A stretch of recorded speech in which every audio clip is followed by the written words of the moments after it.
Precio no tiene la vida, no se puede vender, ni cuando esta nace, ni cuando ha de crecer. Preciosa la vida es, donde quiera que estés, si naciste en el imperio o en el periferio. Mi propósito de vida es más alto que tus bajos instintos, mi vida tiene más razón de ser que tus estúpidos caprichos. Mi vida no se vende, no se abarata, ni se subasta. My parents immigrated to the United States when I was a baby. I was 12 years old when I came to the U.S. My dad had been here already for 2 years, and then he, one day, he called my mom and told her, I've been thinking about how we live over there, and I see how kids live here, and the opportunities that are for the children here. My parents wanted a better life for us. I've been here since the age of 13 in the United States. My family immigrated to the U.S. from the countries they lived in for more opportunity, for a different way of life. Llegué en diciembre del 2005. Estaba todo como muy politizado y quise buscar empleo. Como estaba en contra del gobierno, pues no pude agarrar el empleo que quería. Entonces esa fue una de las razones también que me hizo venir aquí. My mother passed away when I was pretty small. I mean, I was like 6 years old, 5.5, 6 years old. And then my brothers used to immigrate here or come, and they would come and go back for like a couple of weeks at a time or whatever. And then, by seeing these, that is kind of what I wanted for me, because I used to see them immigrate and then come back with nice clothes and so I was like, man, that's the kind of life I want for me. No matter where we come from, nothing to prove. International is this song. Come on and move. Stay on my side, just feeling the vibe. My great-grandparents on both sides of the family all came over from Europe, from Germany, from Bohemia at that time, and they came seeking a better life. Esa motivación se vino abajo al otro día cuando sales a la calle y todo el mundo habla inglés, no entiendes qué te están diciendo, llegas con hambre, no sabes cómo pedir comida, tal vez tienes algunos dólares, pero no sabes cómo trabaja el dinero, no sabes cuánto tienes que dar, o sea, vienes perdido. Our whole lives we always had to live in fear. We always had to feel like there was always like a worriness among my parents of being like scared or terrified or being frightened all the time, and I never understood why, and it was because of their undocumented status. I felt like that led to a lot more like mental disorders, in other words. I mean, all of my family, I could tell you, suffered from depression at some point in time. I can't tell you how many times I was just terrified of driving without a driver's license. 8 days later, after I came back, we got caught by immigration again. So only 8 days later. So they sent me back to Mexico again. And then this time I was with the first guy that I came with the very first time. So then every time this would happen, I was living with my cousins at then. They would call my brothers here in Kansas.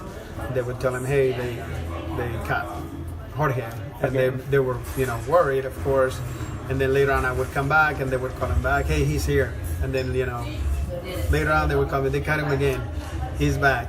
They caught him again. So anyways, they were like, well, this is not, it's not working. So one time one of my brothers said, hey, I got a 2-week vacation. Would you like to come to Kansas? I was like, yeah, I'd love to do that. So then, he went and picked me up and then bring me here to Kansas.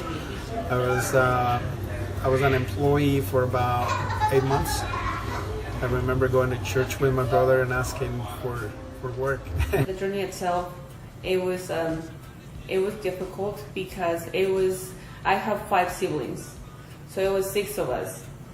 So it wasn't like, it's me, it's my mom, and the rest of us jumping or going in a car and then, crossing over or going through the desert. It was kind of like my mom went this way, I went this other way, and then my other siblings this way. So it was kind of like, where's everybody at? My mom was nervous.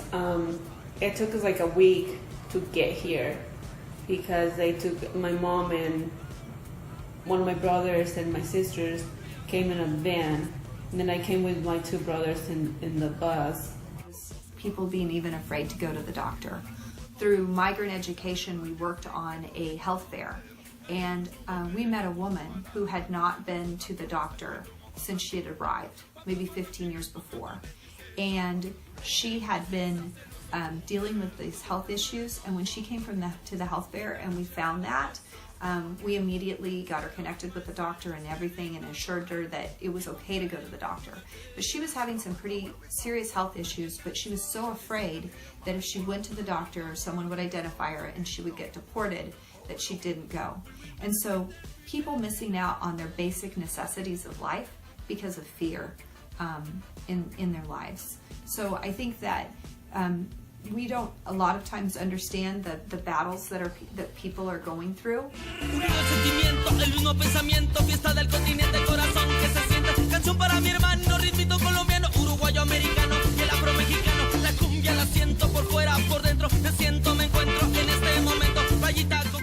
My father was deported when I started my first year of college, and that's something that still affects me every single day. This broken immigration system has affected many families, including my own. I was a little 17, 18-year-old acting like a parent. I have 3 younger sisters, taking care of them and my mom financially, trying to take care of all the legal responsibilities of my dad not being here as well, and also focusing on starting my first year of college. This lady says, I'm not scared to go back.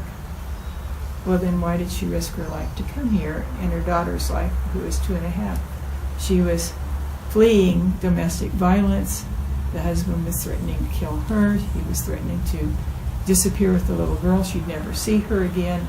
She'd been beaten many times. He was starting to beat the little girl. If she goes back at all and he finds her, she's dead.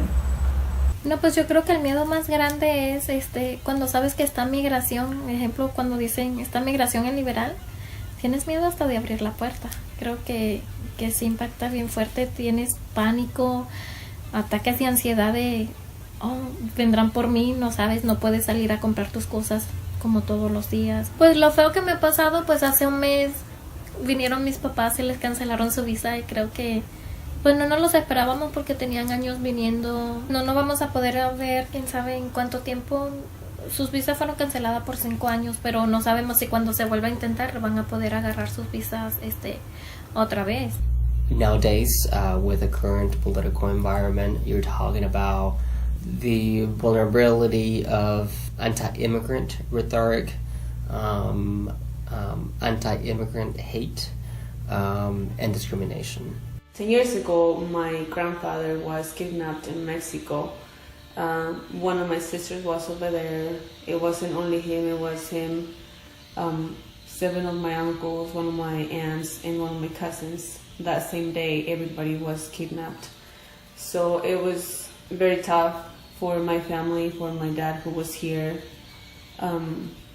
Seeing my whole family they were so broken, it wasn't one family, it was 10 families who were, torn apart, and, everyone was going crazy, everybody was crying, everyone was desperate, wanting to do something, but they couldn't do anything about it, and, just waiting and see if we could, to hear something from these people who took them. Hace 8 años perdí a mi hermano, era policía, y otro policía le dio un tiro en la cabeza. So, ni siquiera pude ir a su funeral. It almost feels like a slow death because Yes, my father is physically still present, but he's not really present in our lives anymore. He's in a faraway country that he doesn't even know, that we're not even familiar with. He was here since he was 12 years old, and you're going to tell me this isn't his country? He doesn't even know Mexico. It is like a continuous learning curve because they are used to what is normal in their country, and they take for granted it's normal here, and it's not. And things that we just take for granted, we don't realize until somebody says, I don't know that, I don't understand it, why you do this, what is this called? It's all a blur for them. And for me, looking at it through their eyes, because I'm often with them in the car or in their own home, it's how do I say in simple English, or I do know some Spanish, how do I try to explain it?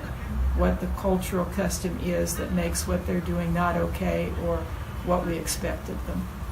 Tienes que buscar el modo para sobrevivir, ¿verdad? Entonces es dificultoso porque a la vez no quisiera uno enfrentarse en esa situación, pero tenemos que enfrentarnos por la necesidad de tener que alimentarnos o sobrevivir. We don't think about those challenges that they have, and just how they miss their home, and maybe they never get to go back, and how it's so different when it gets cold here. You know, when we had people from Puerto Rico and Cuba, and they get here, and it's all of a sudden they get here, and the week later it snows, and you know it's cold for them, and we don't think about how that's such a adjustment. One of the main things would be language barriers. It would be one, and then of course missing significant others.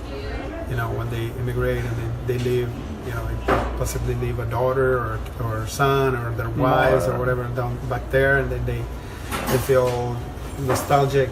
A funny thing, when I immigrated, or I said to myself I was gonna make $1,000 and go back to Mexico. Okay. 1,000. I was like, I'm gonna make $1,000 and go back to my. And you did it. Mexico. No, not quite. Maybe here in Southwest Kansas, it's not as hard to get accustomed to because we have a big population of immigrants out here. We also have a lot of Hispanic stores, Mexican stores. And so we sell a lot of products, and we have a lot of stores that also offer signs, instructions, etc. in their language. And so I feel like for the Mexican community, getting adopted out here in Southwest Kansas is not as hard. For people from Central America, yes, it will be easy because a lot of us speak Spanish out here. But people that come from different countries that speak Portuguese or just different languages, it probably will be very hard because we don't have a lot of people that speak those different languages out here.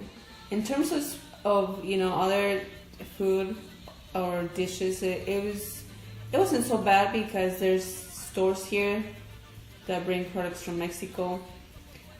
So we would go there and buy stuff there.